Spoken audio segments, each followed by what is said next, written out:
Hey guys, Gemma from ASD Rocks. As you know, I have been in an extremely bad place for the last long time. I'm up and out because there is an appointment that I absolutely have to go to and I don't have a choice. I have put off every other appointment that I possibly can or could, because when I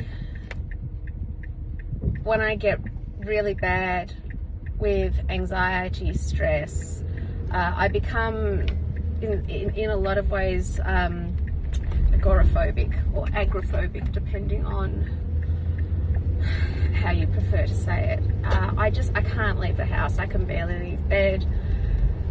Today will be the first day that I have had a shower in far too long to admit.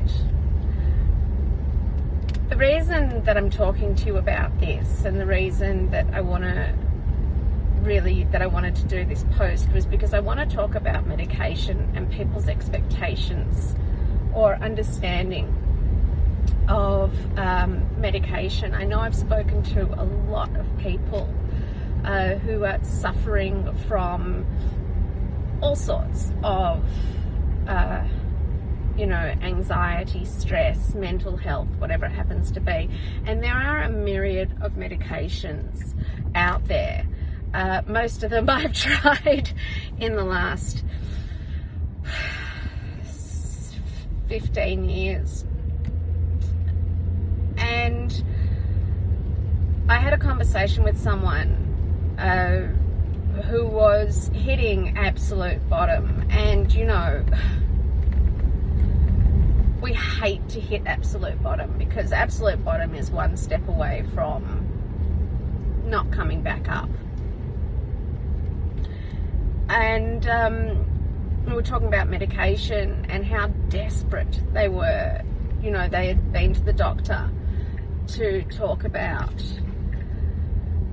what medication they could go on to try and, get themselves in a better space, a better place, to be able to get back up. And one of the things that I need you to understand about medication, one of the things I need you to understand about any medication is that, number one, it takes usually around 2 months for that medication to react with your brain to create the required or desired effect. So please do not go into a doctor thinking that you are going to be prescribed medication for anti-anxiety, depression, whatever it happens to be, and that you start taking pills and it's like Panadol, because it is not. The other thing is that first couple of weeks of taking medication is awful. You actually get worse before you get better. Most medications have side effects, especially when they're new to the body. Drowsiness is common in a lot of medications. Doesn't happen to me, of course. Most people will take their medication at night because it does cause drowsiness. Unfortunately, with me being so desperately in need of sleep, it doesn't make me drowsy. So there is this cycle that I go through that you may sort of associate with, and you might be able to see I've come out in a really bad stress rash. It's just all along here. It's really itchy, and that hasn't happened too much before. I don't usually break out in such a physical way, but I've just got some things going on, and sometimes, we don't have things going on and we still get like this, and that has to be okay too. you have to understand there is no rhyme, no reason, no logic. There's anxiety, there's different levels of anxiety that will come on. Literally, you'll just be walking down the street, everything's absolutely fine, a-okay, and then bang, like this insane crippling anxiety comes from your stomach, and it is incapacitating, and there's no trigger, there's no reason. Don't look for, is it because I haven't paid this bill, or is it because it just doesn't work like that. So back to the medication. So usually 2 to 3 months, they say that it takes for medication to start having an effect. Now, look, who knows? You could be one of those really lucky people that it starts way earlier, or you could be one of those lucky people that it acts as a placebo, and just taking something helps. If it does, like, it's the same as Bo's diagnosis. I'll call it blue elephant's disease. I don't care if I'm taking sugar pills, as long as I am capable of living life. Now, that is what I want to talk about. Now, I have been on pretty much every medication. They all have different names in different countries. Zoloft is a really common one that people would know. I started out on that, increased until I went on to Lexapro, increased until, and I was on Lexapro for a number of years. And Lexapro can be prescribed from, say, 10, 20, 30 milligrams right up to 90 milligrams. I think even more. So your dosage, if you're on Lexapro, your dosage will tell you how severe your anxiety or whatnot is. If you're on 20 or 30 milligrams of Lexapro, that's really great. You're doing really, really well. If you're up in like 80 to 90 milligrams of Lexapro, you would be considered severe to chronic depressive or so not that we sorry. So we're not, this is not a competition. That's really important to understand. And I don't want anyone thinking worse or better of themselves in regards to what milligrams they're on. This is just to understand ourselves better. So one of the really big things that someone was asking me when it comes to medication was, does it make it all better? Does it take it away? And the answer is no. Life is still life, and life is still really, really hard. As you can see, I have been in bed and so anxious that I haven't even been able to be on the one true love of my life, which is ASD Rocks.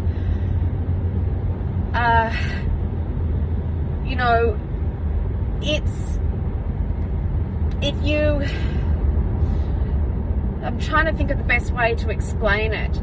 It just makes getting back up. It doesn't take all the anxiety, all the pain. If someone hits you, if someone hurts you, if someone upsets you, it still really hurts. It just might take you 3 days instead of 5 to get back up.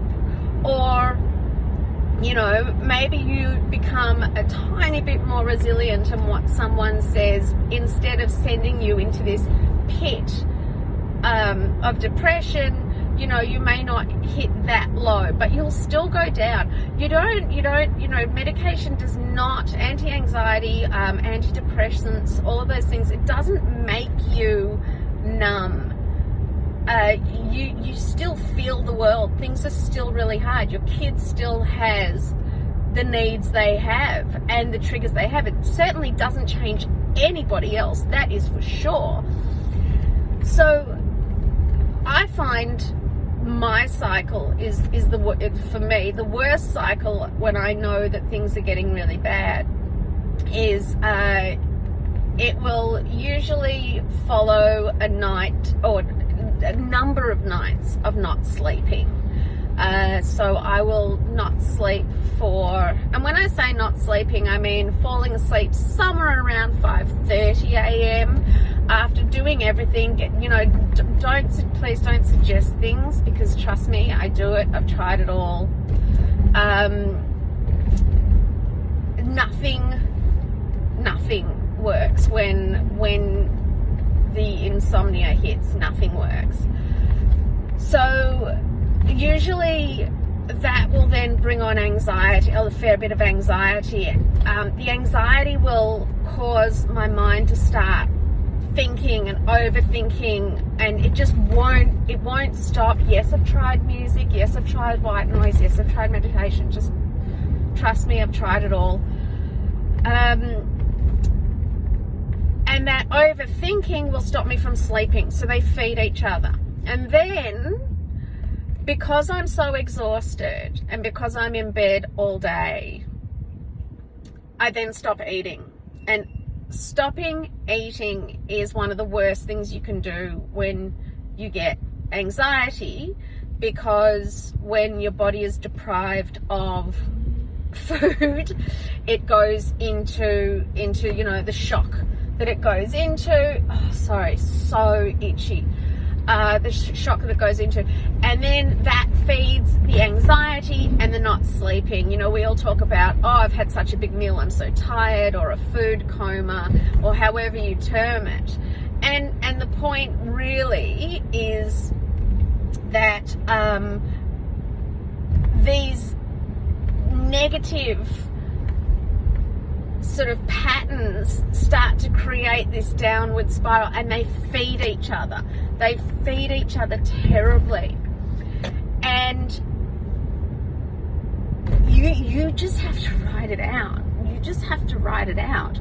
I cannot give you any false hope. I'm not going to lie to you and say, oh, here's this magic cure, because if there was a magic cure, everybody would be on it, everybody would be doing it. And different things work for different people anyway. There is no doubt that scientifically, exercise, eating healthy, a good night's sleep, blah blah blah, will absolutely have an impact on a positive mental health. The problem is that when you are in a place of absolute despair, the last thing that I can do, I can barely make it downstairs to the bathroom, let alone go for a walk. So the things that are good for you, that we know work, are impossible anyway. Oh, sorry, so itchy. So guys, medication, while has been absolutely phenomenal for me, it really has, I need you to understand that it's not a miracle cure, and life does not change, and your circumstance does not change, and all of a sudden your parents don't love you more, and all of a sudden people don't understand that your kids have these needs that they never gave a shit about before. And life is still life, and it's still hard. It does, after a while, take the edge off, and I think what it does is it allows you to be just on that point of capable of ticking something off, as opposed to just not being able to tick anything off ever again. So I think it definitely does bring help to the situation, but don't expect that once you go on medication you're never going to go down again, because I just spent the last week so low, so stressed, and my medication has not changed. And I will go up, I will go down, because that is who I am. And if it wasn't for this appointment, I wouldn't have had, sorry once again, so if it wasn't for this appointment, I wouldn't have had a shower even today. So I hope that clears a few